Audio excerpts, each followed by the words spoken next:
of travel. Francis Bacon. Travel, in the younger sort, is a part of education, in the elder, a part of experience. He that travelleth into a country, before he hath some entrance into the language, goeth to school, and not to travel. That young man travel under some tutor, or grave servant, I allow well, so that he be such a one that hath the language, and hath been in the country before, whereby he may be able to tell them what things are worthy to be seen, in the country where they go, what acquaintances they were to seek, what exercises, or discipline, the place yieldeth. For else, young men shall go hooded, and look abroad little.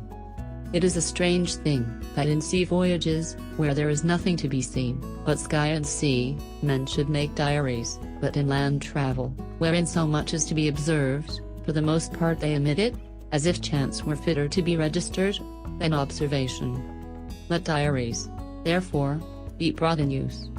The things to be seen and observed are, the courts of princes, especially when they give audience to ambassadors, the courts of justice, while they sit and hear causes, and so of consistories ecclesiastic, the churches and monasteries, with the monuments which are therein extant, the walls and fortifications of cities, and towns, and so the heavens and harbours, antiquities and ruins, libraries, colleges, disputations, and lectures, where any are, shipping and navies, houses and gardens of state and pleasure, near great cities, armories, arsenals, magazines, exchanges, burses, warehouses, exercises of horsemanship, fencing, training of soldiers, and the like, comedies, such whereunto the better sort of persons do resort, treasuries of jewels and robes, cabinets and rarities, and, to conclude, whatsoever is memorable, in the places where they go.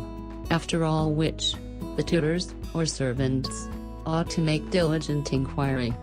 As for triumphs, masques, feasts, weddings, funerals, capital executions, and such shows, men need not to be put in mind of them, yet are they not to be neglected. If you will have a young man to put his travel into a little room, and in short time to gather much, this you must do. First, as was said, he must have some entrance into the language before he goeth. Then he must have such a servant, or tutor, as knoweth the country, as was likewise said. Let him carry with him also some card or book, describing the country where he travelleth, which will be a good key to his inquiry. Let him keep also a diary. Let him not stay long, in one city or town, more or less as the place deserveth, but not long, nay, when he stayeth in one city or town, let him change his lodging from one end and part of the town, to another, which is a great adamant of acquaintance. Let him sequester himself from the company of his countrymen, and diet in such places, where there is good company of the nation where he travelleth. Let him, upon his removes from one place to another, procure recommendation to some person of quality, residing in the place whither he removeth, that he may use his favour, in those things he desireth to see or know. Thus he may abridge his travel, with much profit. As for the acquaintance, which is to be sought in travel, that which is most of all profitable, is acquaintance with the secretaries and employmen of ambassadors, for so in travelling in one country, he shall suck the experience of many.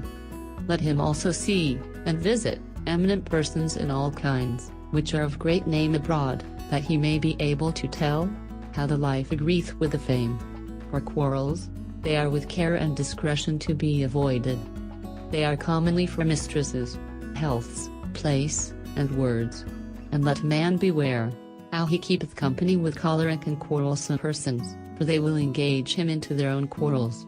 When a traveller returneth home, let him not leave the countries, where he hath travelled, altogether behind him, but maintain a correspondence by letters, with those of his acquaintance, which are of most worth.